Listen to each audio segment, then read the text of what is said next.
O Poder Sem Limites de Anthony Robbins, capítulo 7. A sintaxe do sucesso. Que tudo, porém, se faça decentemente e com ordem. Primeira carta do apóstolo Paulo aos Coríntios, capítulo 14, versículo 40. Ao longo deste livro falamos sobre descobrir como as pessoas fazem coisas. Afirmamos que as pessoas capazes de conseguir êxitos constantemente produzem um conjunto de ações mentais e físicas específicas. Coisas interiores eles fazem dentro de suas mentes e exteriores fazem no mundo. Se produzimos as mesmas ações, criaremos resultados iguais ou similares. No entanto, há um outro fator que afeta os resultados: a sintaxe da ação. A sintaxe, maneira como ordenamos as ações, pode fazer uma enorme diferença na espécie de resultados que produzimos. Qual a diferença entre um cachorro mordeu Joey e Joey mordeu um cachorro? São muito diferentes, particularmente se você for Joey ou cachorro. As palavras são exatamente as mesmas. A diferença é a sintaxe, a maneira como estão arranjadas. O significado da experiência é determinado pela ordem dos sinais mandados para o cérebro. Estão envolvidos os mesmos estímulos, as mesmas palavras, mas o significado é diferente. Isso é decisivo para entender se vamos efetivamente modelar os resultados das pessoas de sucesso. A ordem na qual são apresentados faz com que sejam registrados no cérebro de uma maneira específica. É como os comandos para um computador. Se você programa os comandos na ordem certa, o computador usará toda a sua capacidade e produzirá os resultados que deseja. Se programar os comandos corretos em ordem diferente, não conseguirá o resultado que deseja. Usaremos a palavra estratégia para descrever todos esses fatores. As espécies de representações interiores, as submodalidades necessárias e a sintaxe exigida que trabalham juntos para criar um resultado particular. Temos uma estratégia para conseguir quase qualquer coisa na vida. A sensação de amor, atração, motivação, decisão, qualquer uma. Se descobrirmos qual é a nossa estratégia para o amor, por exemplo, podemos acionar esse estado à vontade. Se descobrimos que medidas adotamos e em que ordem para tomar uma decisão, então, se estivermos indecisos, poderemos nos tornar cheios de decisão em questão de momentos. Conheceremos quais as chaves para ligar e como produzir os resultados que queremos em nosso biocomputador interno. Uma metáfora para os componentes e uso das estratégias é aquela da culinária. Se alguém faz o melhor bolo de chocolate do mundo, você pode conseguir resultados da mesma qualidade? Claro que pode, se tiver a receita da pessoa. Uma receita não é nada mais do que uma estratégia, um plano específico. Se acreditamos que todos temos a mesma neurologia, então você acredita que todos temos disponíveis os mesmos recursos potenciais. É a nossa estratégia, isto é, como usar esses recursos, que determina os resultados que produzimos. Essa também é a lei dos negócios. Uma companhia pode ter recursos superiores, mas a companhia com estratégias que melhor use seus recursos, em geral, dominará o mercado. Assim, o que você precisa para produzir bolo da mesma qualidade que a do confeiteiro especialista? Você precisa da receita e precisa segui-la explicitamente. Se seguir a receita passo a passo, conseguirá os mesmos resultados, mesmo que nunca tenha feito tal bolo antes em sua vida. O confeiteiro deve ter trabalhado durante anos de erros e tentativas antes de, por fim, desenvolver a receita final. Você pode poupar anos seguindo a receita dele, apenas modelando o que ele fez. Há estratégias para sucesso financeiro, para conservar uma saúde vibrante, para sentir-se feliz e amado durante toda a sua vida. Se você encontrar pessoas de sucesso financeiro ou relacionamento satisfatório, só precisa descobrir sua estratégia e aplicá-la para produzir resultados similares e poupar muito tempo e esforço. Esse é o poder da modelagem. Você não tem de trabalhar durante anos para fazê-la. O que uma receita nos diz? O que nos estimula a tomar medidas efetivas? Uma das primeiras coisas que nos diz é quais são os ingredientes necessários para produzir o resultado. Na culinária da experiência humana, os ingredientes são nossos 5 sentidos. Todos os resultados humanos são construídos ou criados a partir de algum uso específico dos sistemas representacionais, visual, auditivo e sinestésico.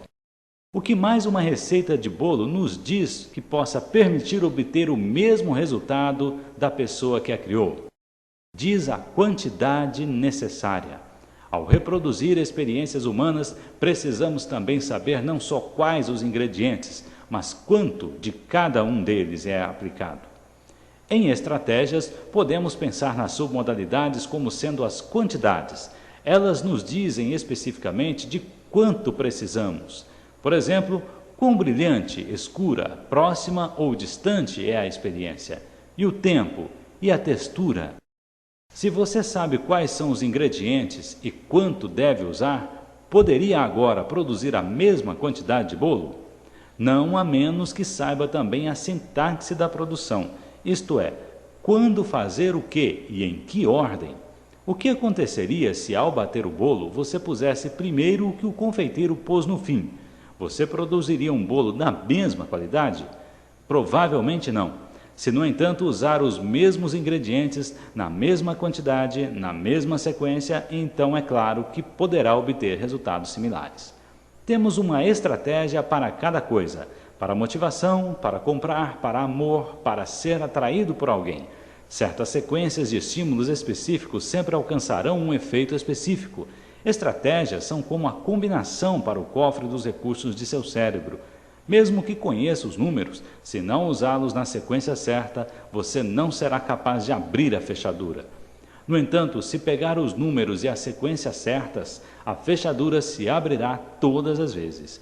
Assim, você precisa encontrar a combinação que abre seu cofre e também aquela que abre o cofre das outras pessoas. Quais são os blocos de construção da sintaxe? São nossos sentidos. Lidamos com estímulos sensoriais em dois níveis, interno e externo. Sintaxe é a maneira como juntamos os blocos do que experimentamos externamente e o que representamos para nós internamente. Por exemplo, você pode ter duas espécies de experiências visuais. A primeira é ao que vê no mundo exterior. Enquanto ouve este livro, você está tendo uma experiência auditiva, mas se estivesse lendo esse livro, estaria olhando para letras pretas sobre um fundo branco. Você estaria tendo uma experiência visual externa. A segunda é a experiência visual interna. Lembra-se quando no capítulo anterior jogamos com modalidades e submodalidades visuais em nossa mente? Na verdade, não estamos lá para ver a praia ou as nuvens, os tempos felizes ou frustrantes que representamos em nossa mente. Em vez disso, nós as experimentamos de uma maneira visual interna. O mesmo é verdadeiro para as outras modalidades. Você pode ouvir um trem apitar do lado de fora de sua janela. Isso é auditivo externo. Ou pode ouvir uma voz em sua mente. Isso é auditivo interno. Se o tom da voz é o que importa, isso é auditivo tonal. Se as palavras, ou seja, o significado das palavras é que é mais importante, então isto é auditivo digital. Você pode sentir a textura do braço da cadeira onde está sentado agora. Isso é sinestésico externo. Ou você pode ter uma profunda sensação de que alguma coisa o fez sentir-se bem ou mal. Isto é sinestésico interno. Temos estratégias para tudo, padrões representativos específicos que consistentemente produzem efeitos específicos. Poucos de nós sabemos como usar conscientemente tais estratégias.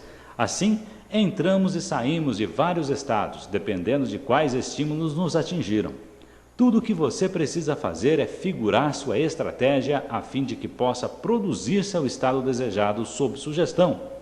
É preciso ser capaz de reconhecer as estratégias das outras pessoas, a fim de que possa também saber exatamente como elas reagem.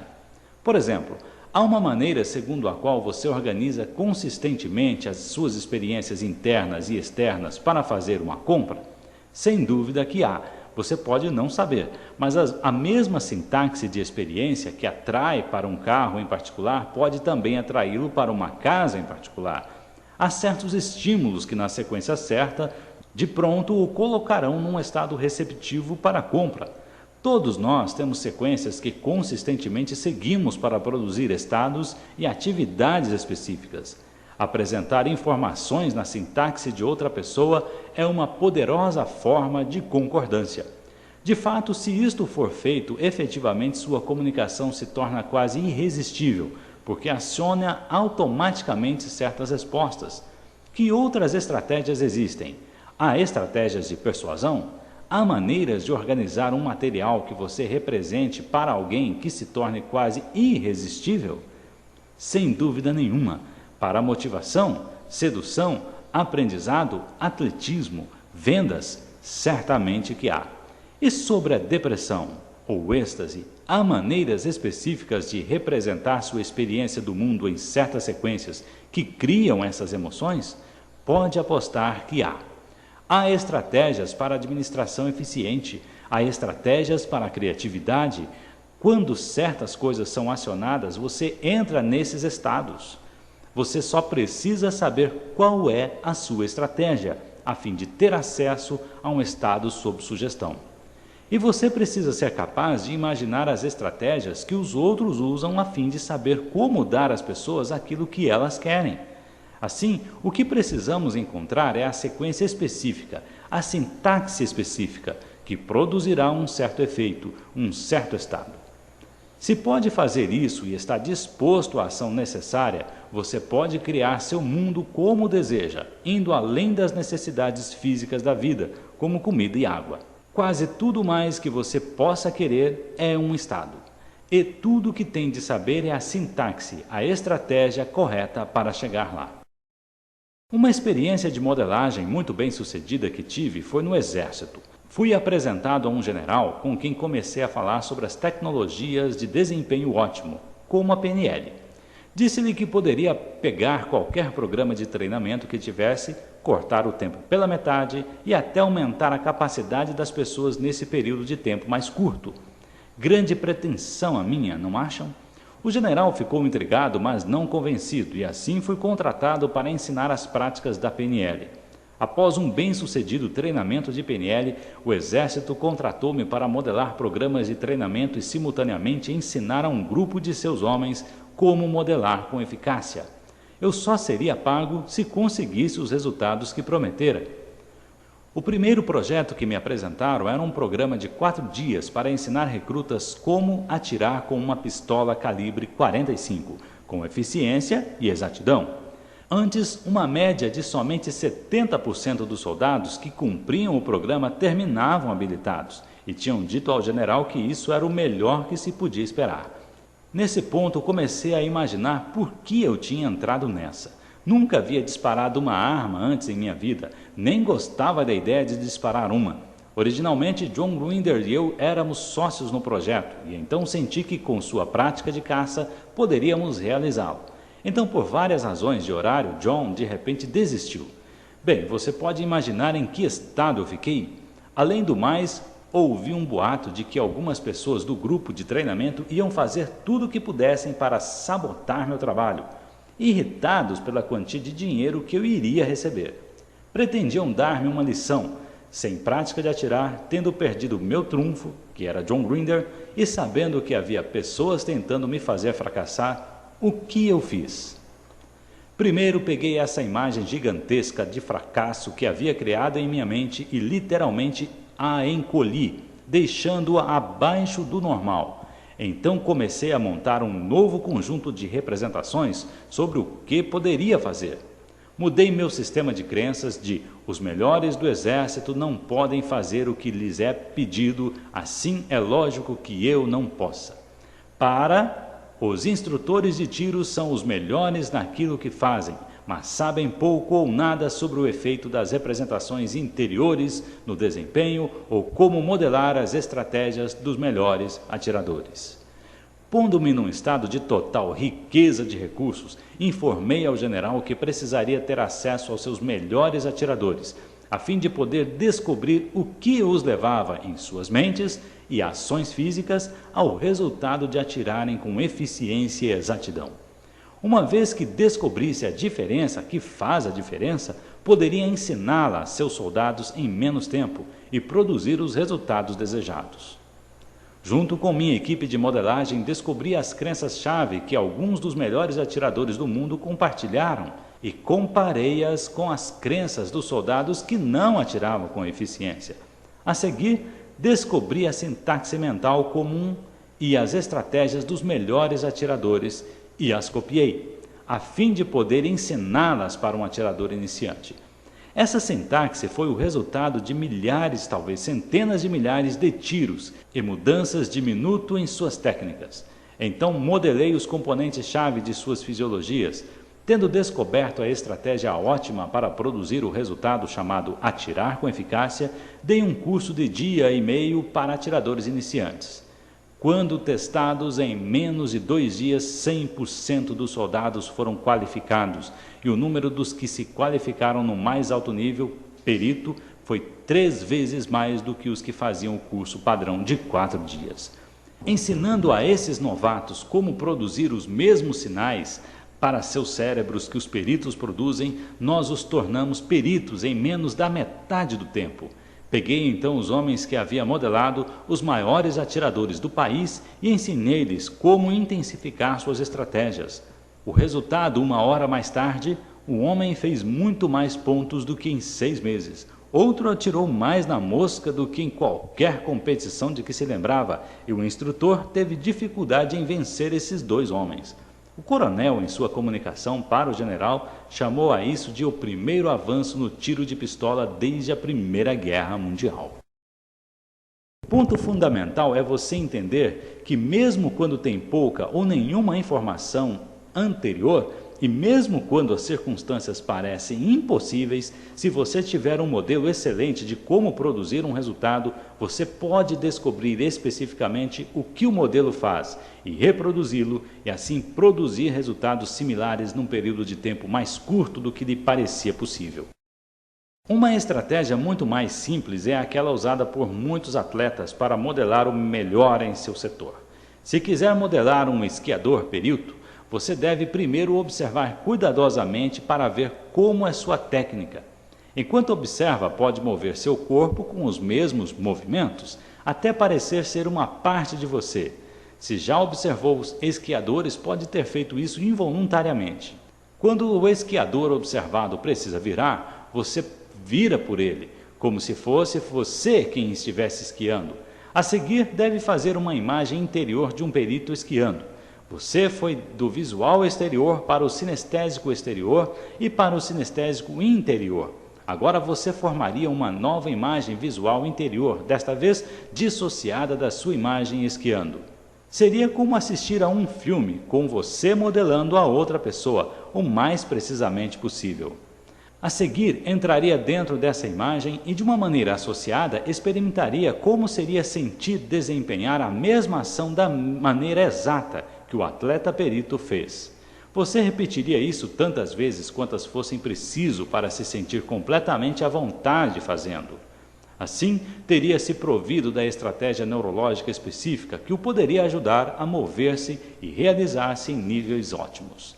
Finalmente, tentaria isso no mundo real.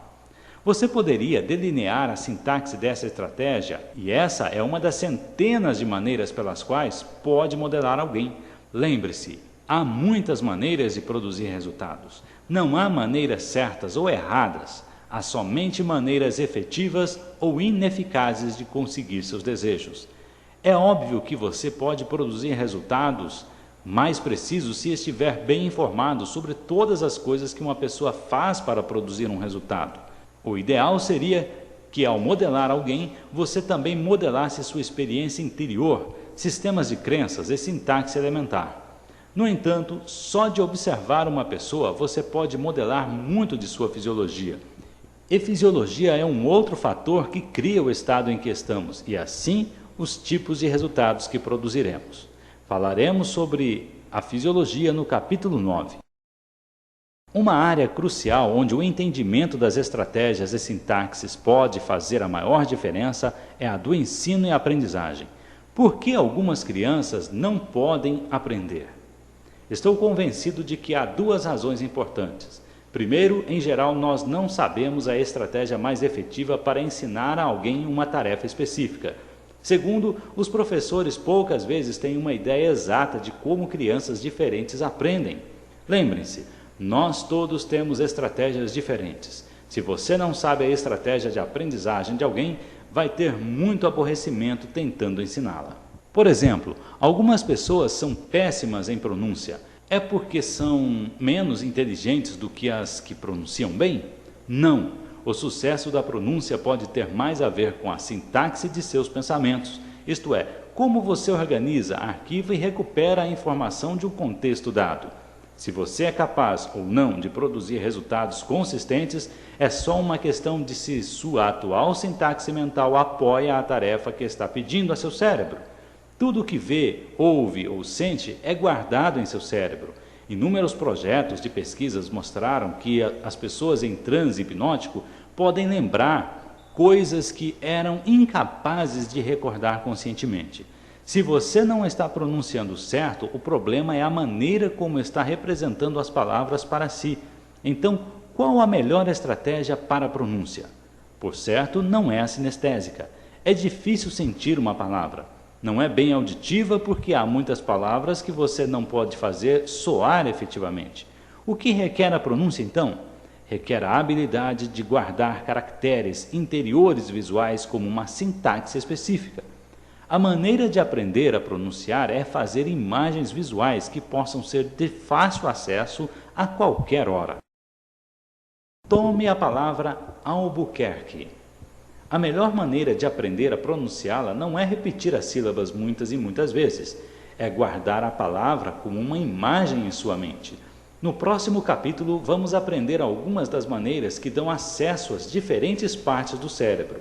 Bandler e Grinder, os fundadores da PNL, por exemplo, descobriram que o lugar para onde movemos os olhos determina para qual parte de nosso sistema nervoso temos acesso mais fácil.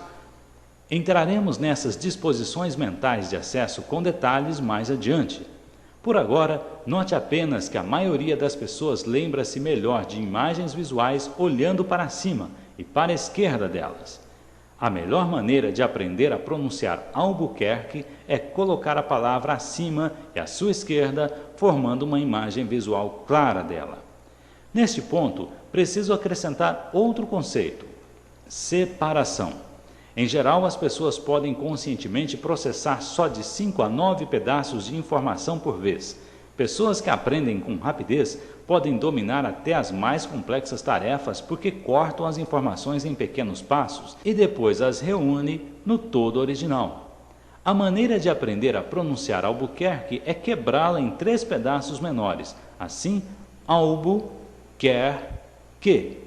Escreva as 3 partes num pedaço de papel. Mantenha-as acima e à esquerda de seus olhos. Veja albu. Feche seus olhos e veja em sua mente. Abra os olhos, veja albu. Não pronuncie, só olhe. Feche os olhos e veja em sua mente. Continue a fazer isso 4, 5 ou 6 vezes até que possa fechar os olhos e claramente ver albu. A seguir, pegue o segundo pedaço, quer. Siga o mesmo processo e depois com o pedaço que, até que a imagem inteira de Albuquerque esteja guardada em sua mente. Se você tiver uma imagem clara, provavelmente terá uma sensação de que foi pronunciada certa. Agora será capaz de ver a palavra com tanta clareza que poderá pronunciá-la não só de frente para trás, mas também de trás para frente. Tente, pronuncie Albuquerque. Agora pronuncie ao contrário. Uma vez que consiga isso, dominará a palavra para sempre. Você pode fazer isso com qualquer palavra e tornar-se excelente, mesmo que no passado tenha tido problemas para pronunciar seu próprio nome. O outro aspecto da aprendizagem é descobrir as estratégias de aprendizagem preferidas de outras pessoas. Como foi notado acima, todos têm uma neurologia particular, um particular terreno mental que usam com muita frequência. Mas o ensino é raras vezes dirigido aos pontos fortes do indivíduo. Assumimos que todos aprendem da mesma forma. Deixe-me dar um exemplo. Há pouco tempo mandaram-me um jovem com um relatório médico dizendo que era disléxico. Não podia aprender a pronunciar e tinha problemas psicológicos na escola. Pude dizer de pronto que ele preferia processar uma grande parte de suas experiências sinestesicamente. Ao perceber como processava as informações, fiquei em condições de ajudá-lo. O jovem tinha maior compreensão das coisas que sentia. No entanto, grande parte do processo padrão de ensino é visual ou auditivo. Seu problema não era dificuldade para aprender, era que seus professores tinham problemas para ensinar. A primeira coisa que fiz foi pegar o relatório e rasgá-lo. Isso é um monte de lixo, disse a ele. Isso chamou sua atenção. Ele estava esperando a usual bateria de perguntas. Em vez disso, comecei a conversar com ele sobre todas as grandes maneiras como usava seu sistema nervoso. Disse, aposto como você é bom nos esportes. Ao que respondeu, sim, bastante bom. Acontece que era um grande surfista. Conversamos um pouco sobre surf e logo ficou excitado e atento num estado de sensação muito mais receptivo do que seus professores jamais tinham visto. Expliquei-lhe que tinha a tendência de guardar as informações sinestesicamente e que isso tinha grandes vantagens na vida. No entanto, o estilo de ensino tornava as coisas difíceis para ele. Mostrei-lhe como trabalhar visualmente e recorri às suas submodalidades para dar-lhe, para a pronúncia, a mesma sensação que tinha com o surf. Em 15 minutos, estava pronunciando como um menino prodígio. E sobre crenças incapazes de aprender? Muitas vezes não é bem isso, mas incapacidade de utilizar estratégias. Precisam aprender como usar seus recursos. Ensinei essas estratégias para uma professora que trabalhava com crianças com problemas de aprendizagem, de 1 a 14 anos, e que em testes de pronúncia nunca acertaram mais de 70%, a maioria ficando em uma média de 25% a 50%. Rapidamente percebeu que 90% de seus alunos incapazes tinham estratégias auditivas ou sinestésicas para a pronúncia. Numa semana começou a usar as novas estratégias de pronúncia e 19 de 26 meninos fizeram 100%, 2 fizeram 90%, 2 80% e os outros 70%. Ela disse ter havido uma enorme mudança nos problemas de comportamento, como que por mágica eles desapareceram. Ela agora está apresentando essa informação à diretoria da escola para que seja introduzida em todas as escolas de seu bairro. Estou convencido de que um dos maiores problemas em educação é que os professores não conhecem as estratégias de seus estudantes, não sabem a combinação dos cofres de seus alunos. A combinação pode ser 2 para a esquerda e 24 para a direita, e o professor está tentando usar 24 para a direita e 2 para a esquerda. Até agora, o processo educacional tem sido baseado no que os alunos devem aprender e não como podem aprendê-lo melhor.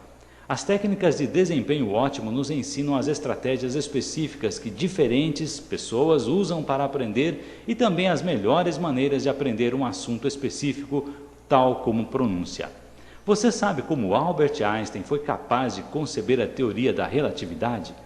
Disse ele que uma das coisas cruciais que o ajudou foi sua habilidade de visualizar como seria estar cavalgando no fim de um raio de luz. Uma pessoa que não pode ver a mesma coisa em sua mente terá problemas para aprender sobre relatividade.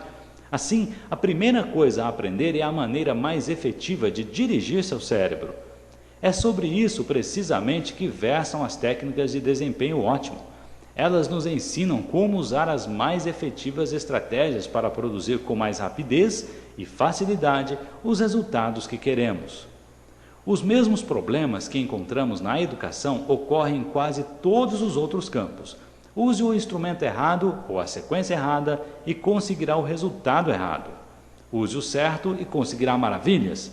Lembre-se, temos uma estratégia para cada coisa. Se você é vendedor, ajudaria a saber a estratégia de compra de seu cliente? Pode apostar que sim. Se ele for fortemente sinestésico, você quer começar mostrando-lhe as bonitas cores dos carros que ele está olhando? Eu não faria isso. Preferiria atingi-lo com uma sensação forte. Faria com que ele se sentasse ao volante, sentisse o estofamento e se ligasse na sensação que teria zunido em plena estrada. Se ele fosse visual, você começaria com as cores e linhas e as outras submodalidades que trabalham para essa estratégia. Se você é treinador, ajudaria a saber o que motiva diferentes jogadores, que espécies de estímulos trabalham melhor, para pô-los em seus estados de mais recursos? Gostaria de ser capaz de colocar tarefas específicas em suas mais eficientes sintaxes, como fiz com os melhores atiradores do Exército dos Estados Unidos? Aposto que sim. Assim como há uma maneira de formar uma molécula de DNA ou uma maneira de construir uma ponte, há uma sintaxe que é melhor para cada tarefa, uma estratégia que as pessoas podem consistentemente usar para produzir os resultados desejados. Alguns de vocês podem estar dizendo para si mesmos: bem, isso é ótimo, se você souber ler pensamentos, mas eu não posso, só de olhar para uma pessoa, imaginar suas estratégias para o amor. Eu não posso conversar com alguém durante uns minutos e saber o que estimula a comprar ou fazer qualquer coisa. A verdadeira razão disso é que você não sabe o que procurar ou como perguntar. Se você pergunta qualquer coisa da maneira certa, com bastante convicção e confiança, conseguirá. Algumas coisas exigem grande convicção e energia para serem obtidas. Você pode consegui-las apesar de ter de realmente trabalhar por elas. Mas estratégias são fáceis. Você pode trazer à tona as estratégias de uma pessoa em questão de minutos. É o que vamos aprender a seguir no capítulo 8. Fim do capítulo 7.